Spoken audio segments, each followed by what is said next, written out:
Rigid non-metallic conduit, or PVC, is permitted for use in this area. The National Electrical Code, specifically sections 300.6 and 352.10, allows the use of PVC in this location.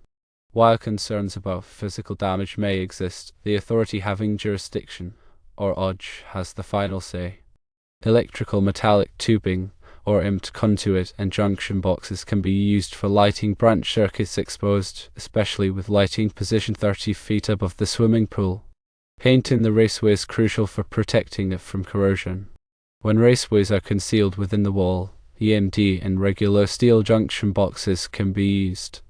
EMT and steel junction boxes are appropriate for concealed applications in these areas.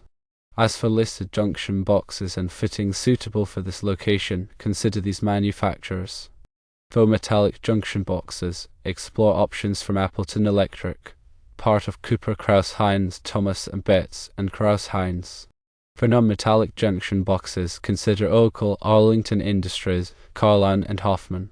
Remember that electrical metallic tubing, or EMT, offers a cost-effective alternative to PVC-coated metallic raceway.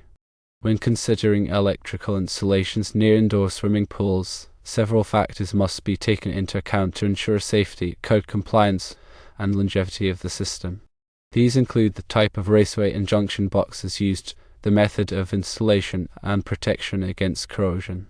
Firstly, understanding the relevant sections of the National Electrical Code, or NEC, is paramount.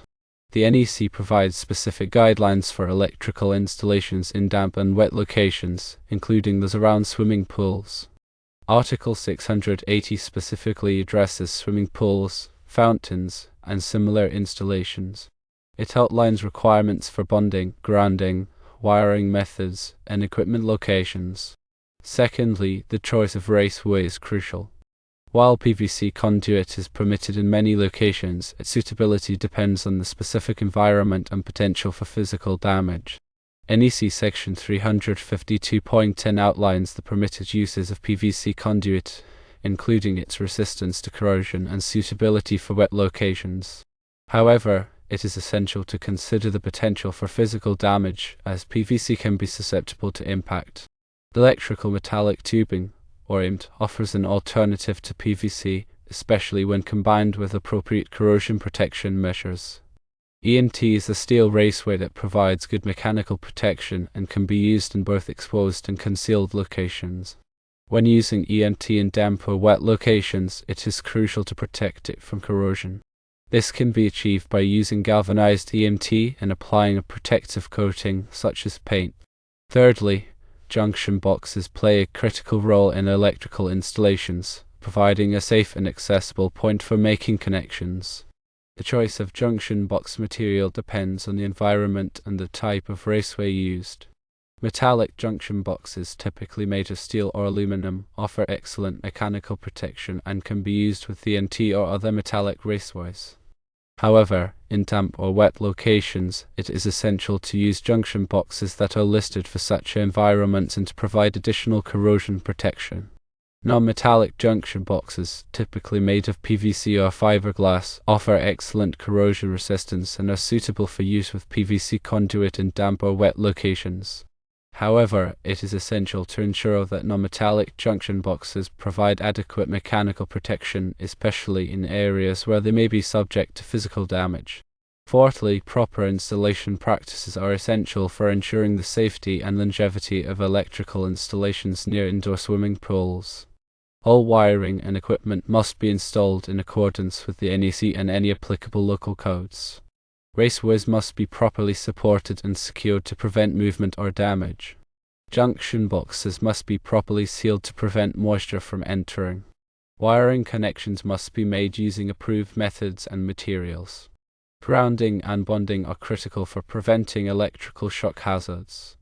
The NEC provides specific requirements for grounding and bonding swimming pool equipment, including metal parts of the pool structure, electrical equipment, and metal piping systems. Fifthly, corrosion protection is essential for electrical installations in damp and wet locations such as those around indoor swimming pools. Corrosion can damage raceways, junction boxes, and other electrical equipment, leading to safety hazards and system failures. To prevent corrosion, it is important to select materials that are resistant to corrosion, such as PVC or galvanized steel. It is also important to apply protective coatings to metallic raceways and junction boxes, such as paint or epoxy. In addition, it is important to ensure that all connections are properly sealed to prevent moisture from entering. Sixthly, selecting listed junction boxes and fittings from reputable manufacturers is important. Listed products have been tested and certified by independent testing laboratories to meet applicable safety standards. This ensures that the products are safe and reliable for use in their intended applications. Several manufacturers offer listed junction boxes and fittings suitable for use in damp and wet locations, including Appleton Electric, Thomas & Betts, Krauss-Heinz, Ocal, Arlington Industries, Carlon, and Hoffman. Seventhly, it is important to consider the specific requirements of the authority having jurisdiction, or OJ. The AHJ is the local electrical inspector or other official who is responsible for enforcing the NEC and other applicable codes. The AHJ may have specific requirements or interpretations of the NEC that must be followed. It is important to consult with the AHJ before beginning any electrical work to ensure that the installation meets all applicable requirements. Eighthly, the height of the lighting fixtures above the swimming pool is an important factor to consider. When lighting fixtures are located 30 feet above the pool, they are less likely to be subject to splashing or direct contact with water. However, it is still important to select fixtures and wiring methods that are suitable for damp or wet locations. The NEC provides specific requirements for lighting fixtures located near swimming pools, including requirements for grounding, bonding, and protection against electric shock. Ninthly, regular maintenance is essential for ensuring the continued safety and reliability of electrical installations near indoor swimming pools. The electrical equipment should be inspected regularly for signs of damage or corrosion. Any damaged or corroded equipment should be repaired or replaced promptly. Wiring connections should be checked periodically to ensure that they are tight and secure. Grounding and bonding connections should be tested regularly to ensure that they are effective. Tenthly, consider using stainless steel raceways and fittings as an alternative, although more expensive, option for superior corrosion resistance in harsh environments. 11thly, always consult with a qualified electrician or electrical engineer to ensure that the electrical installation meets all applicable codes and standards and is safe and reliable for its intended use.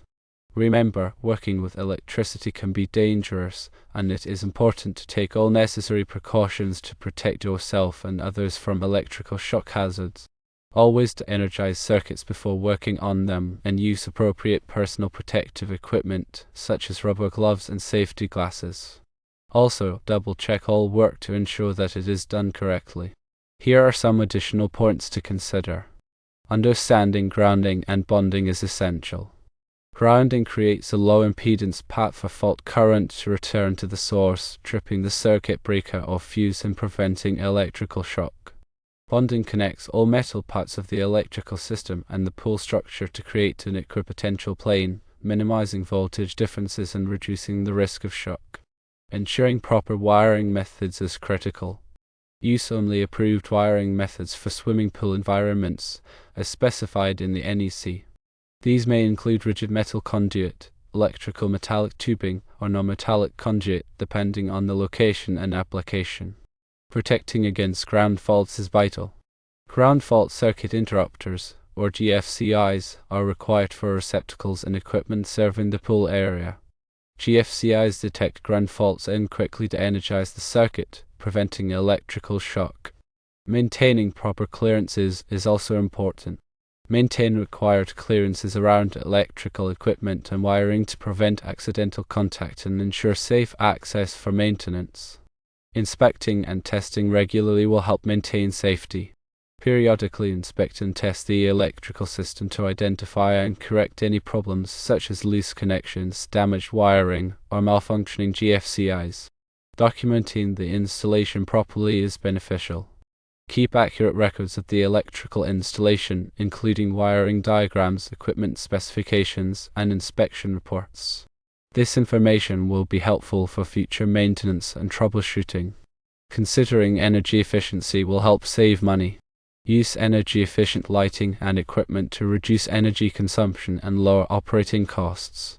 Staying updated with codes and standards is important. Stay informed about changes to the NEC and other applicable codes and standards to ensure that the electrical system remains compliant and safe. Finally, prioritizing safety above all else will protect everyone. Always prioritize safety when working with electricity and follow all applicable codes and standards. By following these guidelines, you can ensure that the electrical installation near the indoor swimming pool is safe, code compliant, and reliable. Understanding the specific requirements of the NEC and consulting with qualified professionals are essential for ensuring a successful and safe installation. Remember to consider the long-term maintenance and potential environmental factors that could affect the electrical system.